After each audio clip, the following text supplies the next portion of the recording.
O Senhor esteja convosco. Ele está no meio de nós. Proclamação do Evangelho de nosso Senhor Jesus Cristo, segundo Mateus. Glória a vós, Senhor.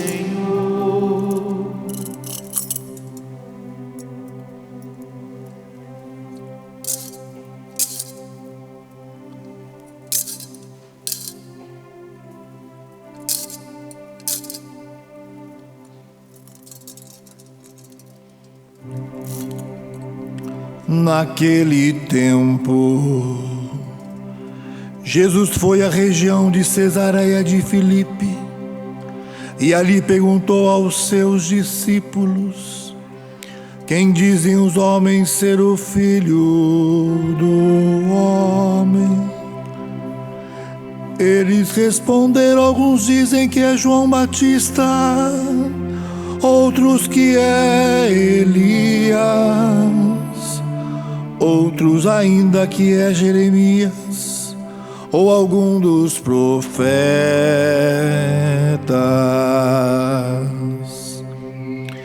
Então Jesus lhes perguntou: e vós, quem dizeis que eu sou?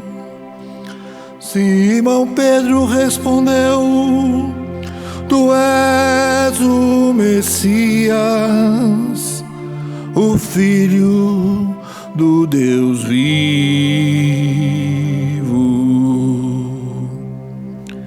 Respondendo Jesus lhe disse: feliz és tu, Simão, filho de Jonas, porque não foi um ser humano quem te revelou isso, mas o meu Pai que está no céu. Por isso eu te digo que tu és Pedro, e sobre esta pedra construirei a minha igreja, e o poder do inferno nunca poderá vencê-la. Eu te darei as chaves do reino dos céus. Tudo que tu ligares na terra será ligado nos céus. Tudo que tu desligares na terra será desligado nos céus.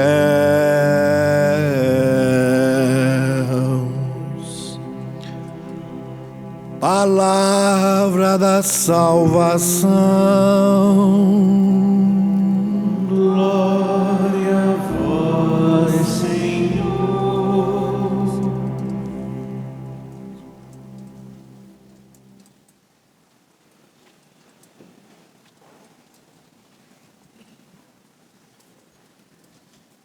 A nós descer divina luz, a nós descer em nossas almas, Em nossas almas acender o amor, o amor de Jesus. em nossas almas acender o amor de Jesus. Ó Maria concebida sem pecado, Rogai por nós que recorremos a vós. quero inicialmente saudar os sacerdotes aqui presentes, Padre Ângelo, Padre Ricardo, o Diácono Nelsinho, Gilberto, Maria Salomé, nossos pais fundadores da Comunidade de Maria, toda a família Canção Nova e a todos aqueles que aqui estão e também participam conosco desta Eucaristia pelo Sistema Canção Nova de Comunicação. Hoje nós estamos celebrando a solenidade dos apóstolos São Pedro e São Paulo, que são chamados pela Igreja desde os seus primórdios como corifeus, quer dizer líderes, chefes, colunas, porque é exatamente isso que eles são. A igreja primitiva tinha na figura de Pedro o que confirmava os irmãos na fé, o que confirmava as comunidades, o que confirmava o apostolado daqueles que foram sendo escolhidos para anunciar, para realizar a propagação do reino do céu, do reino de Cristo. E o apóstolo São Paulo foi escolhido para ser um desbravador, um anunciador, se empenhando além mares, para chegar o mais distante possível, trazendo uma bagagem de cultura, de conhecimento, o direito, por ser cidadão romano, de chegar em tantos lugares mais distantes, de modo que, nesses dois apóstolos, um tendo convivido intimamente com Cristo, o apóstolo São Pedro, o outro tendo sido escolhido pelo Senhor em um contexto totalmente adverso, enquanto perseguia a igreja, aprovando prisões, mortes, como ele mesmo vai dizer, como que um abortivo. Alguém que foi escolhido e nomeado apóstolo no último momento, mas conquistado por Cristo, se deixou conduzir pela graça de Deus, valorizando cada momento de sua vida. Nós acabamos de ouvir na segunda leitura este relato de quem já se preparava para o encontro definitivo com o Senhor, mas com a consciência de que não perdeu tempo em sua vida. Este dia, dizemos, é o dia do Papa, é o dia de nós cristãos católicos rezar especialmente pelo Santo Padre, o Papa Francisco. Mas não somente hoje. Vocês ouviram na primeira leitura, enquanto Pedro estava preso, o que fazia a igreja? A igreja rezava sem cessar. E nós precisamos resgatar muito da igreja primitiva, muito da igreja nos seus primeiros anos, muito da igreja no amor apaixonado por Cristo, no desejo de anunciar o Senhor, no ímpeto de levar Cristo o mais longe possível. Mas precisamos resgatar da igreja primitiva o respeito, o amor pelo Santo Padre, o Papa. Nós somos fruto de um tempo muito difícil de se viver a fé, um tempo onde o relativismo entrou também dentro da nossa igreja. E tantas vezes as pessoas vão querendo viver uma fé somente naquilo que lhes convém. E não foi isso que Jesus ensinou para nós. A oração sacerdotal, lá no Evangelho de São João, capítulo 17, Jesus já preparando-se para fazer a oferta da sua vida ao Pai em favor de cada um de nós, Jesus reza ao Pai dizendo: Pai, que todos sejam um, para que o mundo, o quê? Creia. É um pedido de unidade. Ou seja, para que o mundo creia, é preciso que nós cristãos, que nós católicos, nos empenhemos cada vez mais em viver a unidade. E quem é nesta terra o ponto de unidade para nós cristãos católicos? É o Santo Padre. Quem não está unido ao Santo Padre, não está unido à igreja, a Cristo. E nós precisamos compreender que Cristo e a igreja não se separam. Nós ouvíamos hoje pela manhã aquela pregação tão bela do fundador, quando falava do último momento de Cristo. E ali ele confiava a sua mãe ao discípulo amado. O discípulo amado ali é a imagem, naquele momento, a imagem visível da igreja. E Maria se torna, Maria que já é mãe da igreja, porque é a mãe de Deus, mãe de Cristo, o verbo feito carne, mãe da cabeça da igreja. Naquele momento ela assume também a maternidade sobre o restante da igreja, o corpo. O apóstolo São Paulo diz que nós somos o corpo de Cristo. Ele é a cabeça da igreja. E formamos esta unidade, então não tem como separar Cristo da igreja. A igreja de Cristo são uma única realidade. Portanto, amar a Cristo é amar a igreja. Amar a nós mesmos que somos membros inseridos no corpo de Cristo que é a igreja. E a partir daquele que Cristo deixou como seu representante nesta terra. E nós não podemos pensar como o mundo, pensar como a maneira midiática que nos é apresentada tantos e tantos anos, cada vez que muda-se o Papa, começam-se aquelas especulações, querendo achar defeitos. Aí aqueles que vão dizer, eu gostava mais do Papa fulano, do Papa Beltrano. Não, nós como cristãos católicos precisamos amar, respeitar, venerar o Santo Padre, o Papa, como este legítimo representante de Cristo, como vigário de Cristo na terra. E neste respeito, neste amor, viver esta comunhão, que é o que nos identifica, de fato, como membros do corpo do Senhor. Amar a igreja, pensar com a igreja, viver a comunhão na igreja.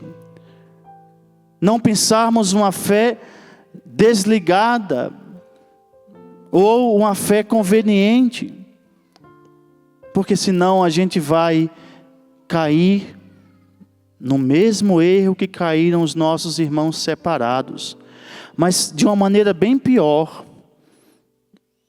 Eles se separaram, seguiram a sua maneira de pensar a fé e seguem cada dia mais de forma diferente.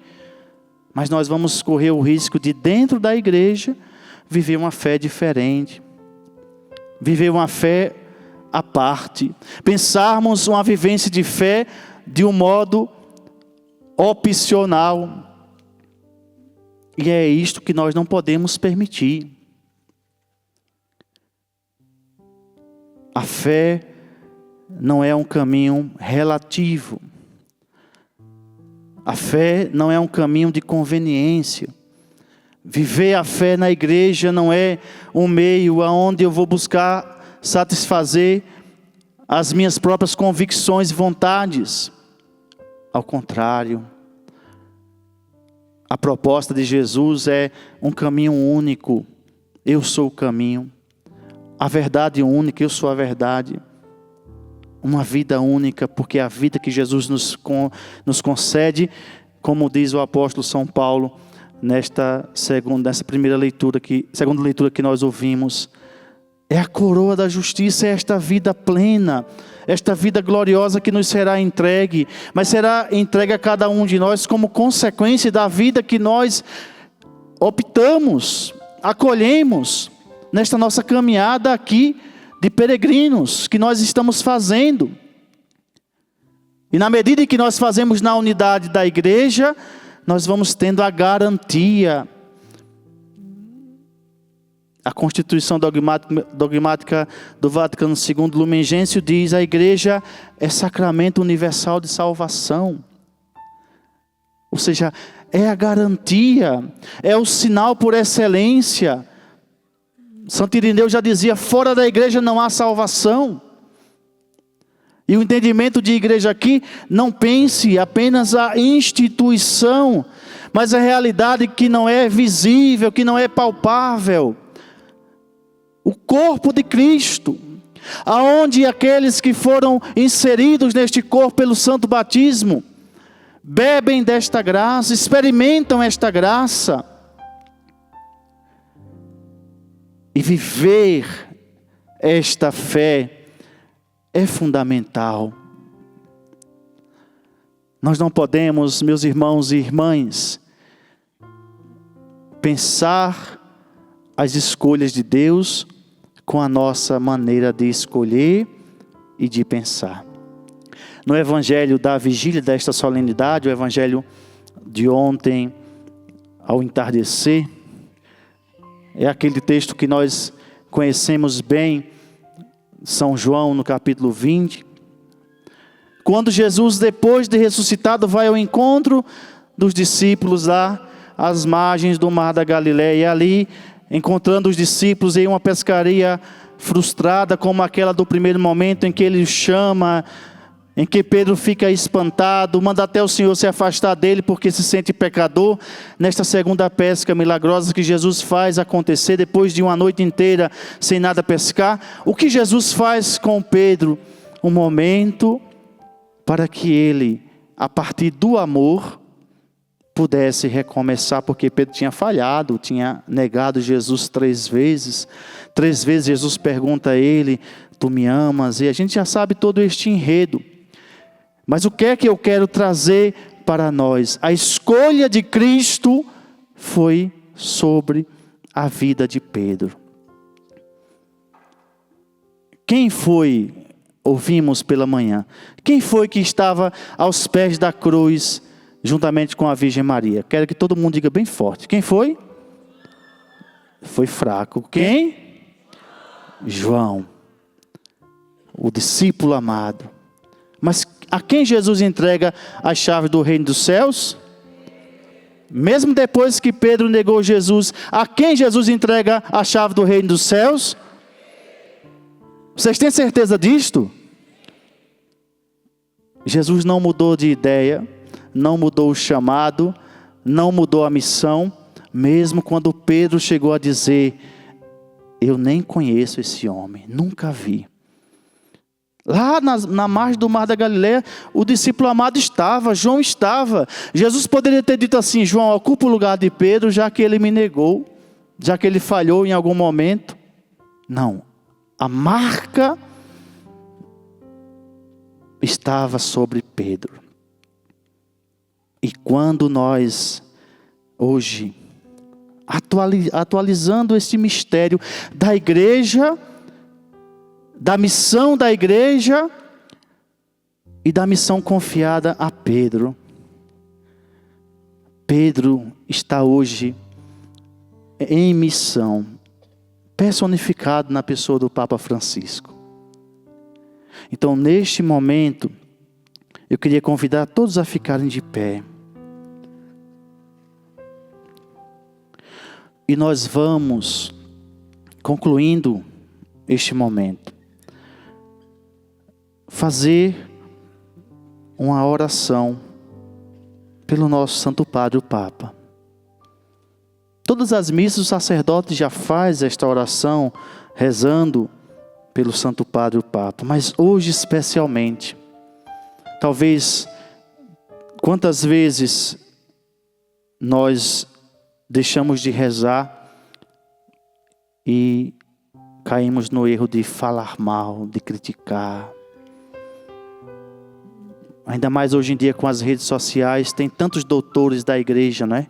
Tanta gente se sente assim, santo de um jeito, que se Jesus viesse, era capaz de serem diretamente arrebatado com tripa e tudo. E o Papa parece que não é ninguém. Não, ele é o escolhido de nosso Senhor Jesus Cristo. E quem somos nós para dizer como deve Cristo escolher? Quem deve Cristo escolher? O Espírito Santo nunca deixou de conduzir a igreja nesses mais de 2000 anos e nunca vai deixar de conduzir. Nunca. A nossa parte como igreja do Senhor é rezar. Rezar sempre. E manter a comunhão. Por isso eu queria que você erguesse seus braços aos céus. E com as suas palavras, vá rezando pelo Santo Padre o Papa. Vá confiando a missão que Jesus mesmo entregou nas mãos dele. Na simbologia das chaves do reino dos céus, Jesus entregou na pessoa atual do Papa Francisco a missão de Pedro. Pedro, o que ligares na terra será ligado no céu. E nós como cristãos católicos, nós como Canção Nova, nós como Obra de Maria, nós como fiéis, como povo do Senhor, como igreja do Senhor, queremos dizer nesta Eucaristia que estamos sob a chave de São Pedro, porque nós somos católicos. Nós somos católicos e queremos dizer que amamos ser católicos, e por isso amamos o vigário de Cristo nesta terra, aquele a quem o Senhor confiou a missão de conduzir a sua igreja. Senhor, sustenta, reveste de uma graça nova, move com teu Santo Espírito, dá, Senhor, a fortaleza de ânimo para levar a missão até o último momento, nos mostrando, nos encaminhando, nos conduzindo, nos dizendo, como o próprio Pedro disse, que devemos estar sempre prontos para manifestar a fé que nós recebemos. E nós concluímos este momento entregando a Virgem Maria, a mãe da igreja, a mãe da cabeça da igreja, Cristo, a mãe do corpo da igreja, cada um de nós. Que a Virgem Santíssima possa revestir o Santo Padre, o Papa, protegê-lo, sustentá-lo, para que ele permaneça firme, fiel a esta missão, tão além das suas capacidades humanas, mas ao mesmo tempo tão acompanhada da graça divina. Rezemos juntos. Ave Maria. Bendita sois vós entre as mulheres, bendito é o fruto do vosso ventre, Jesus. Santa Maria, Mãe de Deus, rogai por nós, pecadores, agora e na hora de nossa morte. Amém.